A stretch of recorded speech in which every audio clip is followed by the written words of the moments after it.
welcome to week 17 of a year of wisdom. I'm not usually in my car, I know, but it's been a crazy life this past month and a half. Let's get to reading.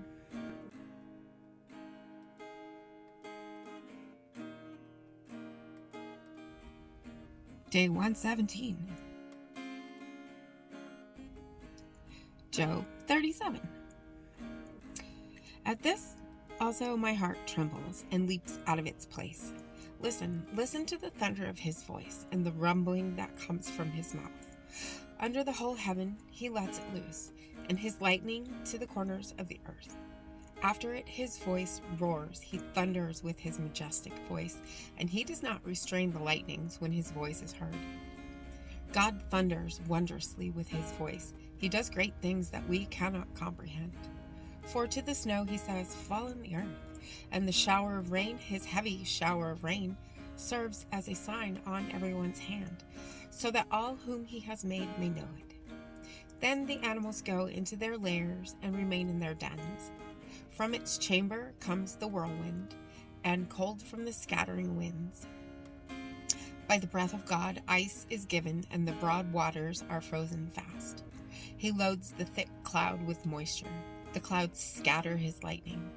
They turn around and round by his guidance, to accomplish all that he commands them on the face of the habitable world.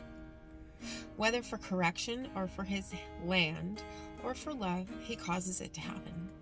Hear this, O Job. Stop and consider the wondrous works of God. Do you know how God lays his command upon them and causes the lightning of his cloud to shine? Do you know the balancings of the clouds and the wondrous works of the one whose knowledge is perfect? You whose garments are hot when the earth is still because of the south wind? Can you, like him, spread out the skies, hard as a molten mirror? Teach us what we shall say to him. We cannot draw up our case because of darkness. Should he be told that I want to speak? Did anyone ever wish to be swallowed up? Now, no one can look on the light when it is bright in the skies, when the wind has passed and cleared them.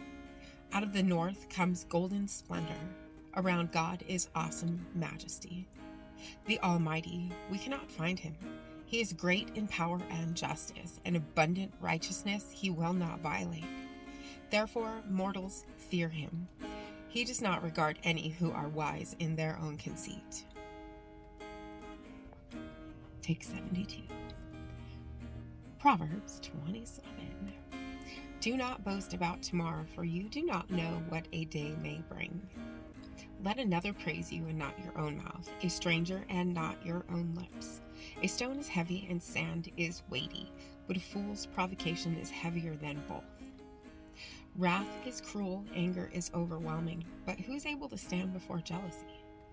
Better is open rebuke than hidden love. Well meant are the wounds a friend inflicts, but profuse are the kisses of an enemy. The sated appetite spurns honey, but to a ravenous appetite even the bitter is sweet. Like a bird that strays from its nest is one who strays from home. Perfume and incense make the heart glad, but the soul is torn by trouble. Do not forsake your friend or the friend of your parent. Do not go to the house of your kindred in the day of your calamity. Better is a neighbor who is nearby than kindred who are far away. Be wise, my child, and make my heart glad, so that I may answer whoever reproaches me. The clever see danger and hide, but the simple go on and suffer for it. Take the garment of one who has given surety for a stranger. Seize the pledge given as surety for foreigners. Whoever blesses a neighbor with a loud voice, rising early in the morning, will be counted as cursing. A continual dripping on a rainy day and a contentious wife are alike. To restrain her is to restrain the wind, or to grasp oil in the right hand. Iron sharpens iron, and one person sharpens the wits of another. Anyone who tends a fig tree will eat its fruit, and anyone who takes care of a master will be honored. Just as water reflects the face, so one human heart reflects another. Sheol and Abaddon are never satisfied, and human eyes are never satisfied. The crucible is for silver, and the furnace is for gold, so a person is tested by being praised. Crush a fool in a mortar with a pestle, along with crushed grain, but the folly will not be driven out. Know well the condition of your flocks, and give attention to your herds. For riches do not last forever, nor a crown for all generations. When the grass is gone, and new growth appears, and the herbage of the mountains is gathered, the lambs will provide your clothing, and the goats the price of a field. There will be enough goat's milk for your food, for the food of your household, and nourishment for your servant girls. And as always, I am super grateful for you being here today. Don't forget to hit subscribe right there and click the bell and hit that like button too. And I will see you tomorrow for another reading. Maranatha. I know without a doubt you'll carry me out of the storm. I'm standing at the crossroads. I'm lost without a clue. I need a big pink neon sign to show me what to do.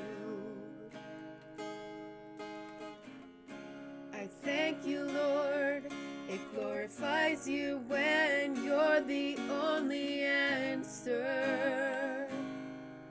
I praise you, Lord, for holding what's too much for me.